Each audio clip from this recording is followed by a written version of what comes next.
Hi everyone, welcome to the call. I'm Sean Collins. I'm one of the board of directors at ATMA, and today we're here to focus on AI and global mobility. And we're very lucky to have Clare Williams join us, who is the co-founder of. Sorry, just go back one slide, Claire.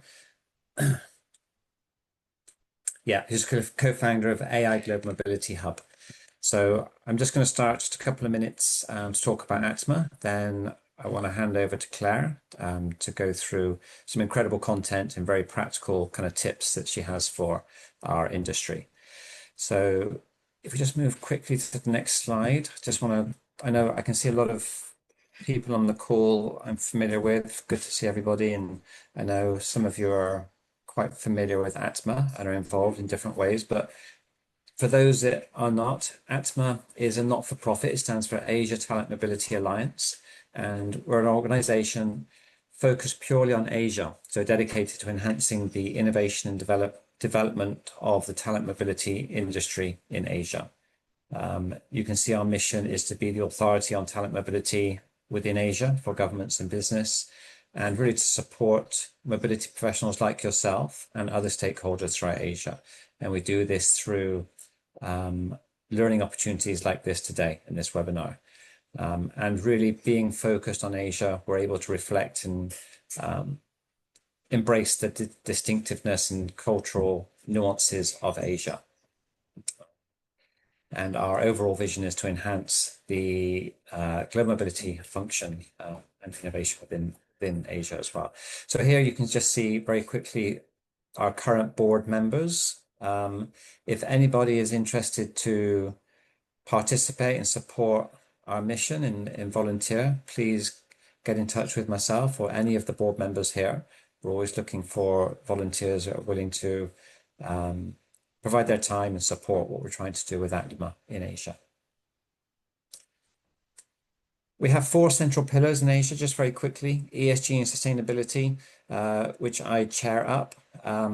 Also advocacy, education and development, which this webinar forms part of our educational series. As part of that, we also have a mentorship program, many resources, blogs. If you go to our website, you can get recordings from all the different webinars that we've done. And very importantly, our 4th pillar is events and networking. So we hold a number of events throughout the year with our key annual conference. We did our first one in Singapore last year, and we're planning our second one in Singapore for November 24th. So please keep that as a save the date. That will be another fantastic event, just like we had last year. Okay, so with that, I'll hand it over to Claire. As I mentioned, Claire has been in the industry for many years. I've had the opportunity to partner with Claire in different companies and situations over the years, and she's a fantastic professional and very experienced within our industry. And she has recently co-founded AI Global Mobility Hub, so bringing some incredible AI and technology expertise within our industry and driving innovation. So with that, Claire, I will hand over to you. Thank you. Sean, just checking you can hear me okay? Yeah, perfect. Okay, so yeah, thank you for the introduction, first of all. So maybe what I'll focus a little bit more in terms of what I've done since I stepped out of working more in the kind of corporate RMC side. So 3 years ago, just as AI was coming out, and a bit of background, I've always been a bit of a techie. I built probably the first application service provider in Hong Kong in 2000 in real estate. So I've always been involved in the background in different areas of tech ventures. So I went and studied at MIT Sloan in digital transformation, AI implications for business strategy, and then really practiced a lot. And I'll talk a lot about it today as I go through we'll go into the LLMs, go through some of the tips, etc. It really does come with a lot of experience and practice, and that's how you get good, because it's so fluid with using the different AI platforms or LLMs. It's really not a case of having a absolute structure, but it's more of a framework in terms of what you need to follow. So today I do work with different organizations to help them with their own business transformation, leading to digital transformation, and then AI implementation throughout all their different processes, etc. I help with training as well, in-house training with teams, also with some C-suite. I've also done some parents at my children's school, so get involved, quite a lot in terms of bringing AI to the community as well. And I've lived in many places, as you can see here. So hopefully this gives you a better idea in terms of what qualifies me based on all of my experience in relocation to actually host these kinds of events. So I think the first piece to note is that we did do a survey, and thank you for those that responded. We had 16 responses, and of those, 12 were in-house global mobility professionals. And what I did this is to get a gauge as to people that are joining, what levels they're at.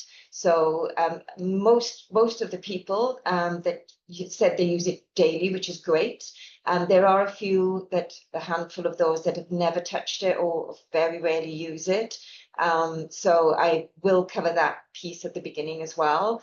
But a lot of today's content will be what I call the missing middle, or Reese in my AI Hub does. It's the area where you actually change from using AI as a chatbot to starting to build some kind of systems and processes for yourself to make you more efficient and productive. And then I also asked, what's the single biggest blocker? Privacy and data, no surprise with immigration tax and the overall PII that we get within the industry, within the relocation industry. So I will cover that as well in terms of best practices. And then where you see the highest potential, I have got 6 different demos that I'm doing today. I'm not sure if I will get all the way through it, and certainly we can have further workshops. And I've also particularly kind of prepped myself that I can just show you some of the outputs, but I'm also happy to share prompts, frameworks, information later to any of the community as well. And you will be getting a best tips pack, which I will send out to Sean and team to distribute. So I will be hitting most of the areas where you see the highest potential here from the survey. And I would say for next time you get a survey like this, if you're not quite getting what you want, please make sure you put your voice forward when you're giving surveys. So the 6 I've got: reporting and dashboards, cost and quoting, immigration and compliance, admin and process automation, communications and content, and then data and enablement. So I try to make them broad. That would be applicable to most people that are on this call. And I'm a big advocate for, I really don't like presentations where you're just shown a deck and you sit there. You will find tonight, or today, I should say, depending on your time zone, it might be a bit clunky because I'm going to come in and out of the presentation and go into some of the LLMs. So bear with me as I do that, but I want to make it real. I've also made some particular mistakes in some of my prompts that I'm putting in because I want to show you a little bit more live how to course correct and best practices. So it's not going to be looking purposely like an well-oiled machine. But what I like to do is what I call is cut through the noise, and also give you some advice around, there's always tips on LinkedIn, YouTube videos on how to make $1 billion this year, etc. If you do these 3 things. So I'm trying to make it a lot more practical for us. So I think the first, and this is really for those that have not really used AI as such. And one other thing I want to say is I also recognize that many people on this bridge would probably use AI most when you're at work.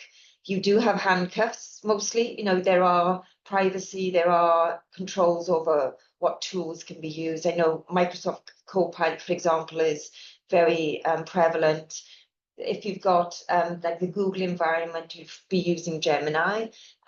I will say I'm a massive Claude, so a lot of what I'm doing today is in Claude. So this is something more you can build more from a personal, or I do use Claude with companies as well. It is widely used in companies, but these are the 4 main LLMs. If you're new to it, try them all. Copilot is slightly different because it's more enterprise, but particularly Claude, ChatGPT, and Gemini. They all have free plans. Go in, see what you feel comfortable with, the way it responds, the look and feel of it. But I would recommend once you get an idea of what you like, do try to stick with one. They're all pretty much the same. They're always bringing out new, better versions or models. Particularly between Claude and ChatGPT seems to be a lot of competition, but I would imagine for what most of you would be doing, it's not going to change your world. If one of the other LLMs brings out a new feature, it's not going to affect what you're doing. So depth definitely beats tool hopping. Most of them do have plans. For example, with Claude, if you have more than 5 projects, you will need a plan, which is around $20 a month. I would recommend you invest in that, whether it's Claude, ChatGPT, or Gemini, because you do get better, faster models and a lot of additional features that can help you when you start really using it.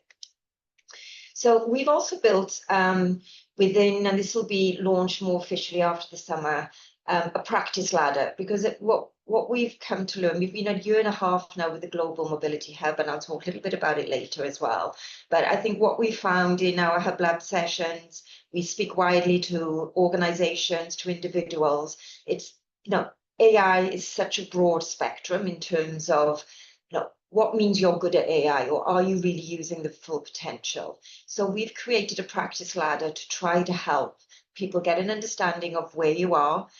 You will, depending on the task at hand, you will go between some of these various levels. So you've got as you can see, the number 1 is AI curious, and then going up to agentic AI leader. So you may do a task that is more the workflow design and then jump back to a searcher, and that's fine. But this is just getting an idea. If you look at this and you think to yourself, look on the left-hand side, what is the most complex thing that I have done or able to do? And then you read across, and that should help to explain, kind of where you are along the practice ladder overall.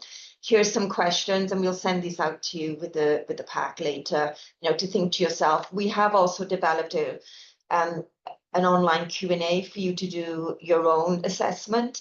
This is not trying to say, oh, somebody's higher than the other, but it will also guide you in terms of what training and what else you're able to do as you kind of get yourself more familiar with how to use AI.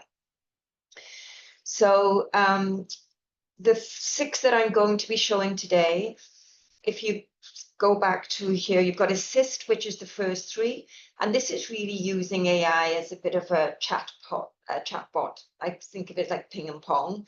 In terms of you put a question, it comes back, you might fine tune a little bit, but you're not really doing anything more. You might draft make this email look more fancier, more human, whatever you want to do with your emails, and then Augment. That's where you really start using it more as a system. So instead of using it just as prompts, you will start to set up, for example, projects in co-work and be able to set it up so it's not that you're just prompting, but you're giving it information, it's coming back to you with a lot of relevant contextual information.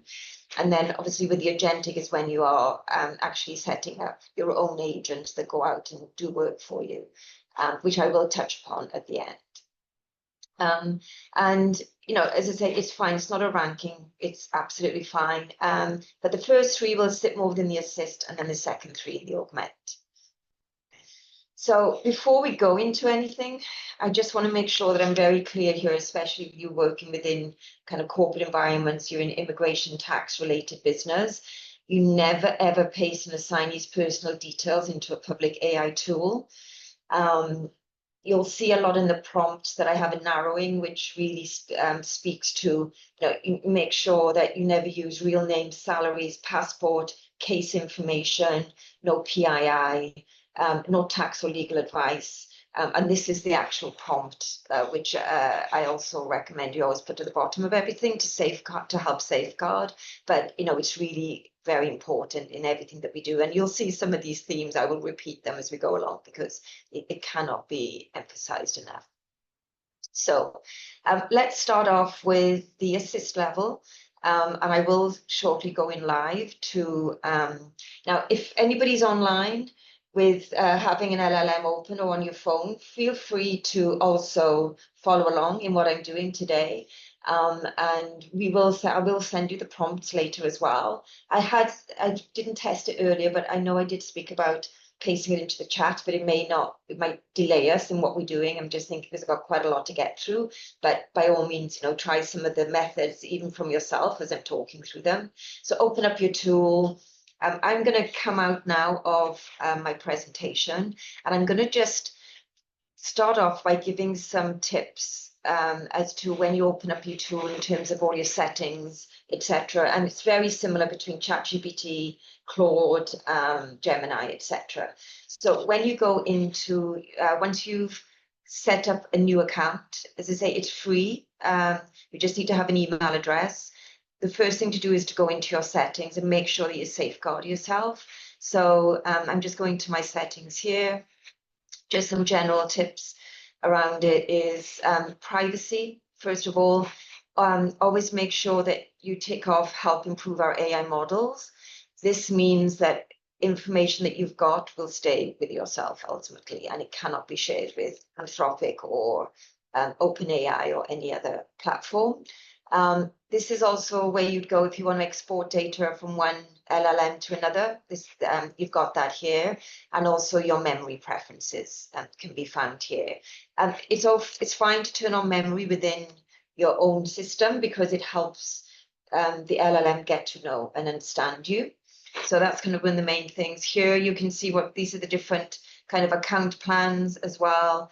You'll be able to see that I'm a Max, which is very expensive because I use AI a lot, but you can see your usage here as you go through the week, especially if you're on a free or a pro plan. And then from the general perspective, one of the first things from a tip is instructions. You can do it in About Me, very simple, or you can actually go quite a bit more in depth. And that's what I've done, having used LLMs quite extensively. So I'm very clear about things like my communication style. I hate it when you get all fluff back and, they give you a response and it goes on and you're reading down, scrolling down. So I say about communication style, decision first outputs, the formatting. I said, if you're comparing things, put it in a table. The tone, I talk about my tone, context, tell them about me, my global mobility hub and what I do as a role as well, so that they understand the context where I'm coming from, and then dive into a bit more detail about them. Also, even though I've set up skills about my LinkedIn posts, I've also got here about LinkedIn content so that it automatically understands what my tone should be like without me having to explain in every prompt. And so one other tip here is once you've been using your LLM for a few months, there's a prompt you can use, or you can just write it and fine tune it to say, now I've been using you for a few months, review, cut and paste your instructions, review this and suggest updates to make it more effective. So you can actually use it to feedback to you. Similar kind of thing you can use for, if you've got your resume and you want to update your resume, you can actually ask, if you're using one predominantly out of the LLMs, you can ask it to give you ideas of what else that you've been working on to actually fill out your CV. So it's not just fine tuning it. So all that types of information behind the scenes that is held is very useful. Okay. Some other, I won't go through the whole user interface, but do make sure some other areas you are able to hold and record. I use it a lot. It's much easier and quicker than typing out. I'm doing cut and paste today just to have some defined, but don't forget that you do have the ability to speak your instructions, and it makes it a lot more fluid. Always choose the right model, or the model that you feel. If it's simple things you're doing, 4.5, if it's at a Claude level, is fine, or Sonnet. 4.8 is more complex. 5 was released and then it was quickly shut down again because of some concerns about it. You also have the option to determine the effort level. What this does, it uses up your coins, or whatever you buy under your plan, it will use it up. So just bear that in mind, that you're not always over gearing what model that you use. And it's the same for ChatGPT, etc. They also have different ones that you can go into as well, in terms of you can have the GPT 5.3, 4, whether you want instance obviously much faster for quick questions, or if you want to go into more complex asks, similar for Gemini. So I won't go into every interface, but they all are very similar. I will go into a little bit more on like using projects and co-work a little bit later as I get into the more complex side there. So going back to the presentation, yeah, so do make sure that you set it up to give you as best as possible feedback.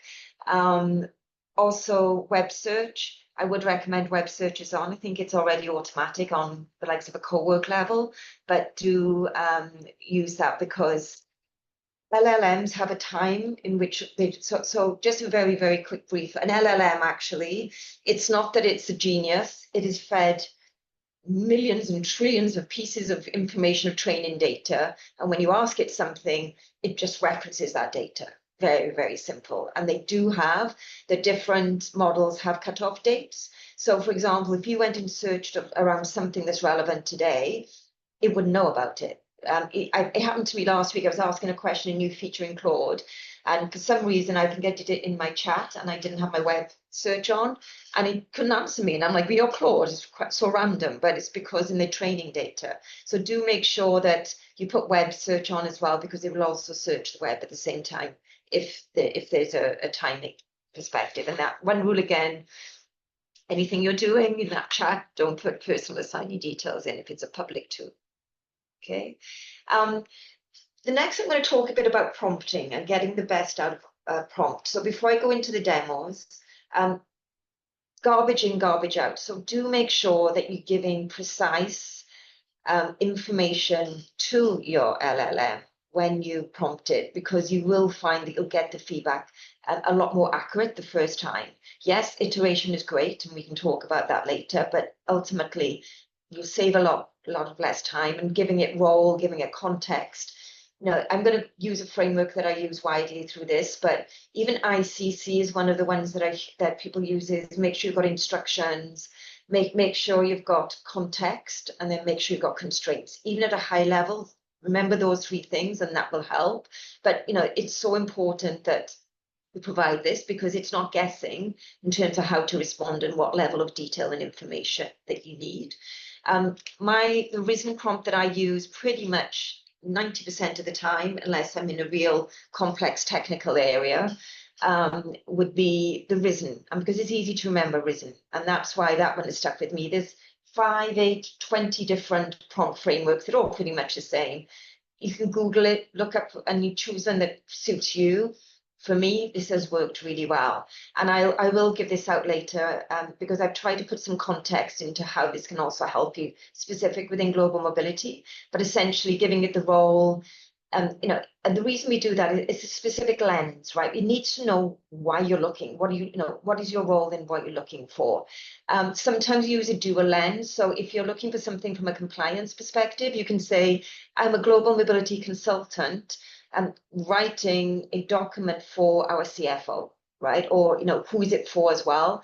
Because that would be a different lens. Give it very clear instructions, give it step by step, force it to a logical order, give it an end goal as well. So what are you after? A presentation, a 1-page brief? Do you want a 50-page dissertation? You need to tell it, so it's giving it back to you in the right way. And then the narrowing, again, super important. This is where we've got those guardrails that I talked about earlier. And it could also be just more general, things that that you don't want from the output. And we'll put some of these into practice very soon. And then just some more upgrades is chain of thought. This is really useful. If you're doing something a bit complex, don't just dive in and ask it to do it. First of all, ask it to go and research the topic. Because if you ask it to just do it straight away, it's not going to do the proper research for you. So ask it to go, so it could be you want to know everything about Germany, right, for an assignee. So go and ask, first of all, to do a full deep research on Germany, and then ask it to give you back the information you want. And you'll find the level of information it gives you is a lot better. And then make sure you, if you're doing something complex, replay the brief, go back to it again, restate what you wanted. You can ask the LLM to tell you what they believe is needed, and also, again, feel free to break it into steps. Upload files. say use web search directly. Use deep research when you are doing it as well in the choices that you've got from it. Connect your apps. I'll talk about that a little bit later, and then again, make sure you pick the right model. So let's dive into the first demo. So this is to answer one of the most popular, which was research and analysis. So if you've got your phone or your computer open and ready to do this in terms of having an LLM app, Middle East is obviously a very key piece of information at the moment, a challenge of the conflicts, etc. So what I want to do is help you how to build something you want to put together. You have a Chinese in affected market now, and the picture is moving. So you want to put together something in order to keep yourself up to date, right? So a typical one-liner would be, what's happening in the Middle East right now, and is it safe for my assignees? Right? There's no role context. Feel free to put that in, or even just a one-liner, and you'll be able to see what it kind of gets you back.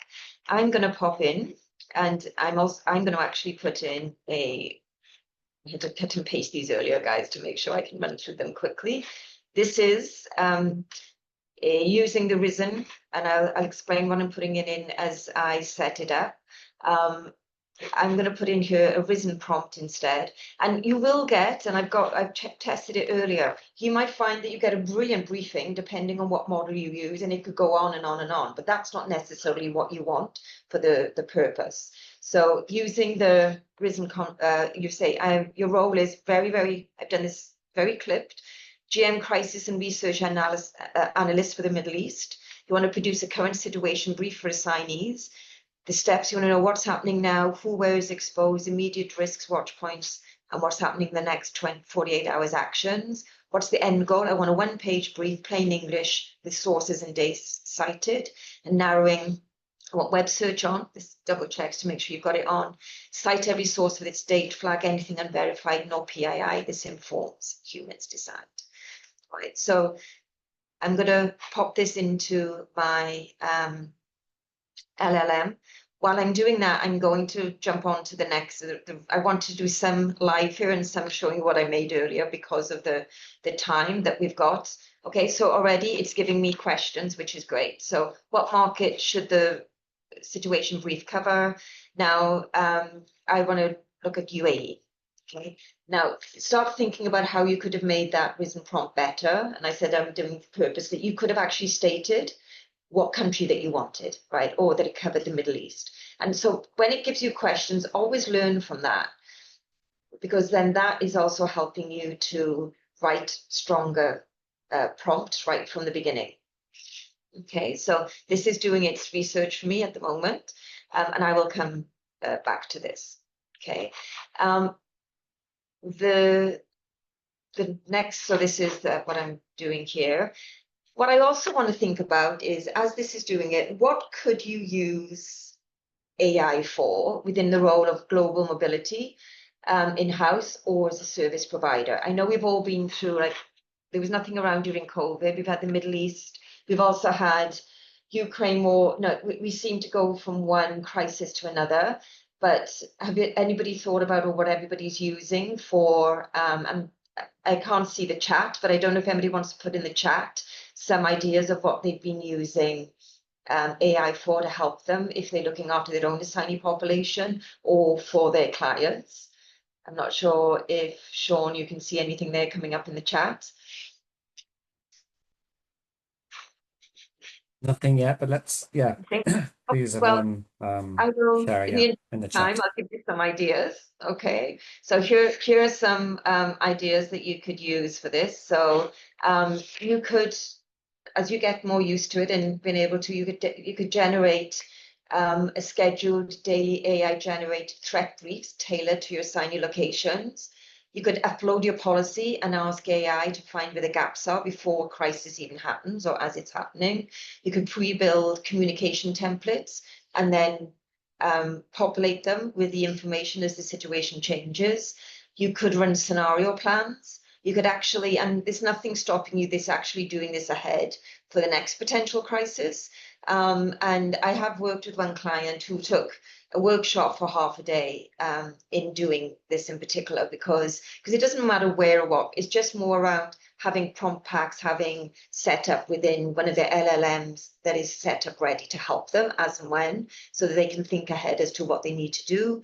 And then similar as being an actual service provider, you can triage your entire portfolio, generate client-specific situation reports. I think back to COVID when I was still working in RMC and the number of manual reports we had to put together, right, on a weekly basis for different lenses as well. Build scenario playbooks for a client in advance. You know your population, you know where they are, you know kind of what potential issues that can come up, and be ready, and then draft escalation comps as well, and have them ready in packs too. Okay. I'm just going to jump back and see if this has already provided what we wanted. Nope, it's still thinking about it. So I did put it on a high, the Opus 4.8, which is fine. We can come back in and see what that is. Let's move on to the next one. So the next demo that I'm going to show is an immigration brief going from Hong Kong to Germany, and the task is an assignee relocates from Hong Kong to Germany. You need a briefing note, right to work status, and what they must do, key dates, and the first 30 days. Again, I can tell you, you are very likely to find when you go, if you would just put that in, you would get reams and reams of feedback. But I've also got a risen prompt that I'm suggesting for this. So I am going to copy that in now. And then I will go to open that. Okay, plug that in. I'm going to do this as a lower one. Let's make it a bit faster. Let's do it haiku. And then I could extend it. It's fine. Yep, let's do that. Okay. Thinking of, yep, it's taking your time with that one, and that's fine. So this is a lot faster. It'll be giving me the information that I need a lot more concisely. Okay, let's go back into the deck, and then I'll go on to the next one. This is a scope 3. So I wanted to bring in I think it was 3 people that fed back on it about the calculation.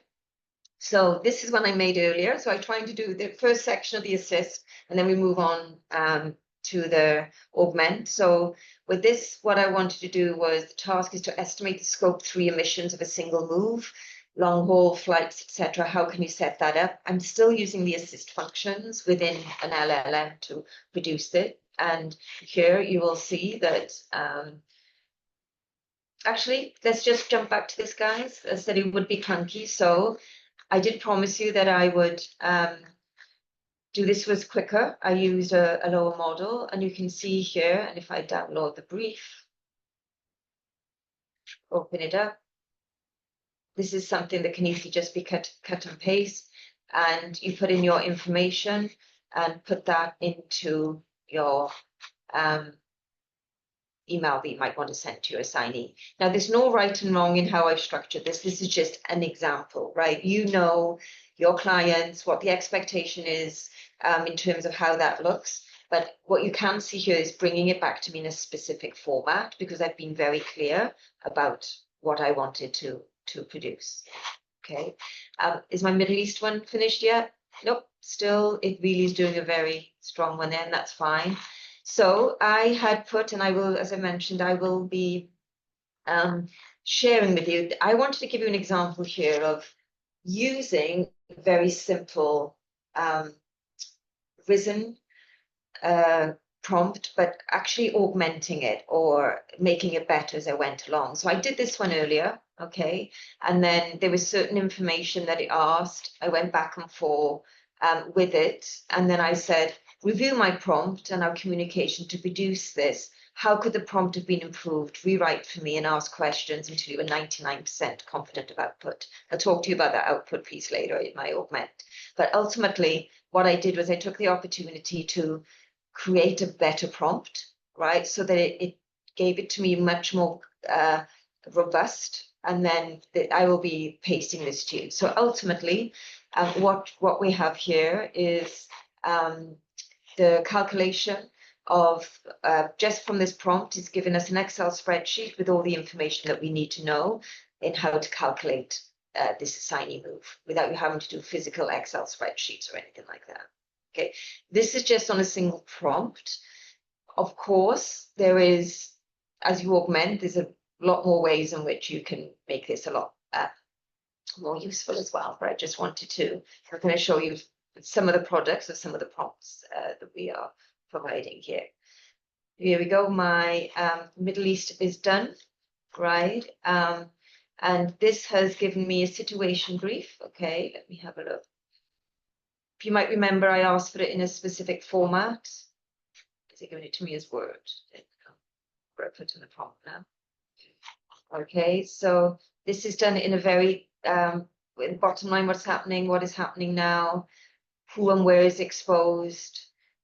Bear in mind, you can upload your assignee populations into this as well, and your clients, and it give you the direct information, immediate risks and watch points, and why it matters for the next 48 hours, count for all UAE assignees, reissue shelter protocol on attack warning, hold non-essential inbound travel to the UAE, reconfirm existing flights directly with the carrier. So it's giving specific information based on, again, it's a framework. What you might want to get out of the prompt is very different, but this is how you can write a prompt to give you just what I didn't go back and forth first time. It's exactly what I asked for, okay, in the way that it's structured, etc. Okay. So I'm going to go back now, and bear with me a second because my screen is right. Let me go back to so that's really touching on the using it as an assist level. And then you can use same kind of prompts. There's lots of different use cases that you can use for, say, research analysis, policy drafting, cost modeling, projections, assignee communications, compliance, immigrations. That's one thing that we do a lot within the AI Global Mobility Hub. We have prompt packs around all of these that we've created that are very specific and useful and can be curated, of course, to different lenses and different scenarios. Okay, I'm now going to move on actually to the next phase. Now, I'm going to spend about 10 minutes to do this. So we'll try to run through it as fast as possible. But this is where you start using AI, not like a search box, but actually as a thinking partner, right? So again, going through some of the tips first. Number one, reiterate or iterate within the chat. Don't start new chats if you don't get what you want, right? It's not going to learn specific to that particular scenario. End with a question. This is my number one tip that I give to everybody all the time. So when you write a prompt, even if it's a very simple one-liner, by putting in a question at the end back to the LLM, you're making that accountable to ensure that your prompt is as relevant as possible, right? Without it being on you to make sure that it's been done correctly. So I always say, ask me questions one by one until you're 99% confident of output, right? So it automatically looks through what you've got, digests it, and asks you questions. I say one by one because if it's really complex, things change depending on your answer. But you can just say 95% and you can say questions. So you can, or you could say, what do you need for me to do this well? I've got some much more simpler things there. But this stops them producing it. You're waiting for it to be produced, then correct, then, it really is a big one that makes a large difference. Use a project.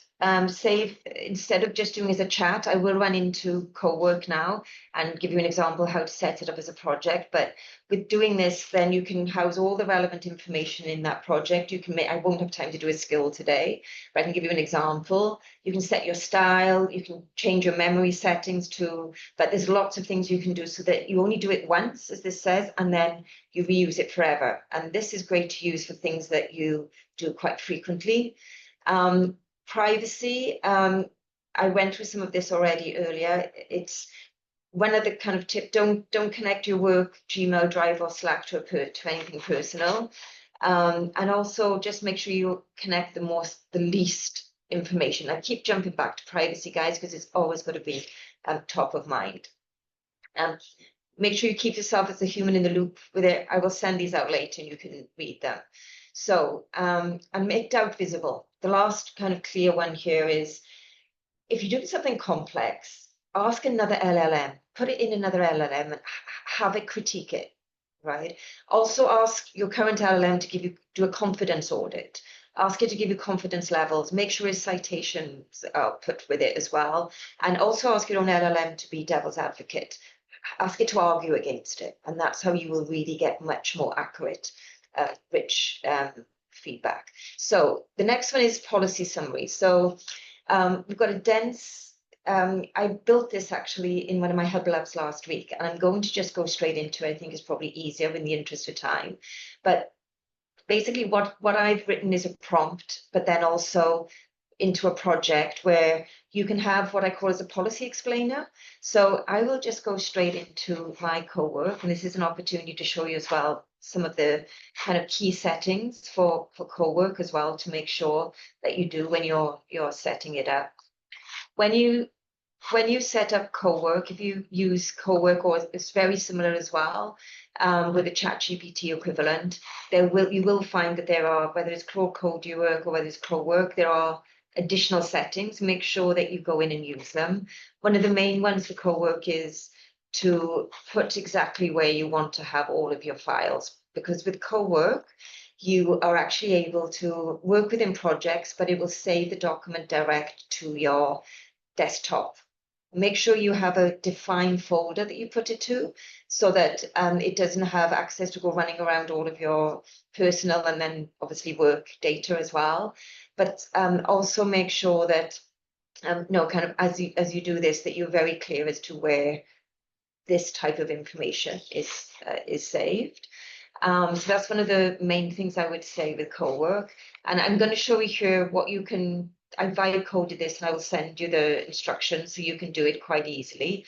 But this is kind of one of the going from literally a policy explainer, where I started off writing a prompt which says, using the risen format, it helped me to explain that, to be able to go back to an assignee lens, and you can choose the lens of an assignee. We chose them because they said, what does this mean? This is a dense policy clause.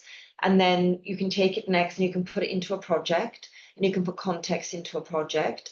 And these are, I will kind of jump in and show you, and I will again share this kind of information with you later. But these are the kind of informations that you would put in. You can put your company, the contact directly, your policy. You can download all information like this and put them into your project. Wait with me a second, guys. Okay, so if I go back to here, close that off. Here we go. So think about in a project, you can put as much information as possible. In fact, no, I haven't got time to set this up, but you put all your information into it, and then you can literally just ask it to create a dashboard for you that you can use, and you could verbally say that, and then it will create something like this, right? And then you can reiterate. So I created it first of all, and I thought, you can do anything as long as you imagine it. And I thought, okay, wouldn't it be fantastic if I could have this in different languages, right? So I just created a very simple dashboard, and then it changed it. So now I can put all different languages in. Then I thought, what about the different lenses? If I want to explain what a clause of a policy is, so I will very quickly put in here for my prompts. This is typical, very complex. The assignee will remain subject to hypothetical tax retention, right? And the assignee goes, what does this mean, right? It could come from an assignee. It could be coming from the HRBP, your DSP. You might have said to them, look, there's a strict policy on, it could be related to housing, etc. Or to a senior leader who's you've got an escalation and you need to explain it. So if you want to do it for an assignee, you can put it in an email draft as an FAQ, 3-bullet summary, plain language note, decide how long do you want this to be. And then you could also have very different types of ones that you want to put in. So I've just put in here a clause, press explain it. This is where I'm testing this out now, guys,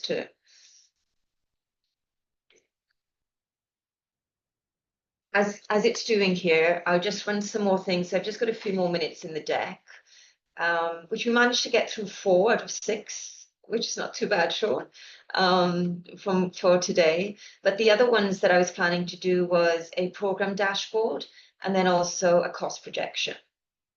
Okay.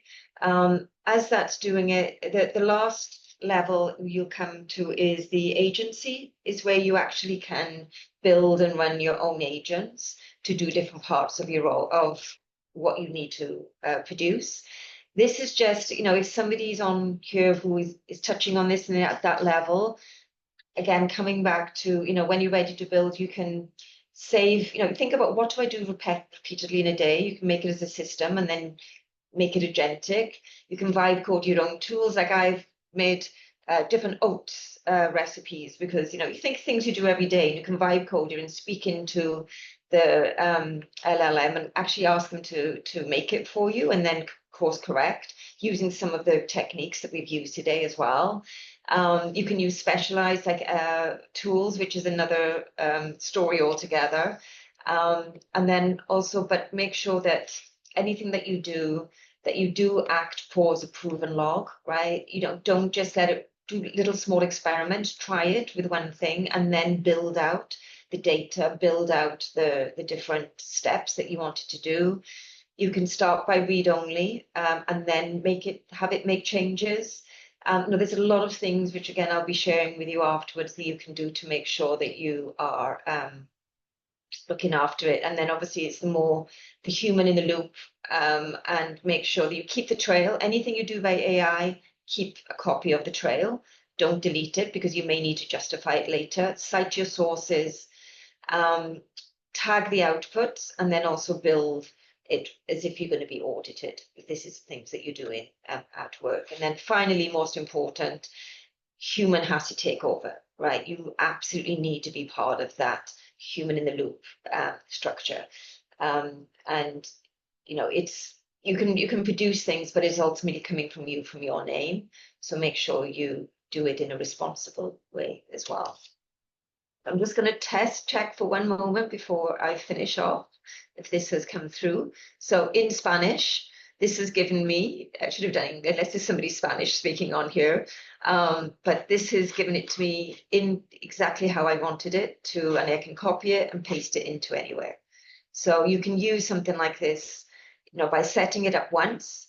You could that reuse, reiterate. I'll do an English one as well, which I can go to at the end just to prove to everybody, in terms of what it's created. I'll do a brief one, an email draft, and we will explain it, and we'll go back into it right at the end, Sean. But yeah, I've kind of tailed off quickly because of time, but let me just see from my side. And a final plug for the AI Global Mobility Hub. We do lots of Hub Lab sessions like this. We do smaller sessions as well where they interact. We are trying to build up, I've built up in Notion a second kind of operations brain to run a lot of the back end of it, because we built this up, there's 6 of us globally that we do it voluntarily. It's our own time, a lot like what Sean and the folk do for ATMA. It really, I built it up in the beginning because I just felt with mobility, the use of AI is a lot less than in other industries. And, so please do come and find us. We've got over 800 members in the hub. It's a quiet hub. I wish there was more back and forth, but I also recognize, especially using AI, sometimes people are a little bit too scared to ask. And we also have a web page as well. And there's more to come in September as we build out some of our own automation in the back end. Let me just explain it. Here we go. So it's explained, we want to explain how we handle taxes while you're on assignment. Here's the simple version, what you need. So it's explaining it, what you need to do if you have questions about this. So this is what it's created using our policy explainer that we built, which I'll give you the explanation of how to do it. It's actually alarmingly simple to make. Okay. Let me go back in, and I think, Sean, that's mostly, I'm at 52 past the hour. I don't know if there's any questions that I can answer first before we go back to you to close up. Yeah, sure. Thanks, Claire. I mean, incredible whirlwind tour through these slides, incredible information. So we'll make the slides available to everybody on the call. Um, but we have a few minutes now, and having Claire here is a great opportunity to ask questions. There's no silly question or wrong question, so please post your questions in the chat, and we can take the final few minutes for Claire to respond to those. While you're doing that, maybe I'll just go to the last couple of slides, Claire.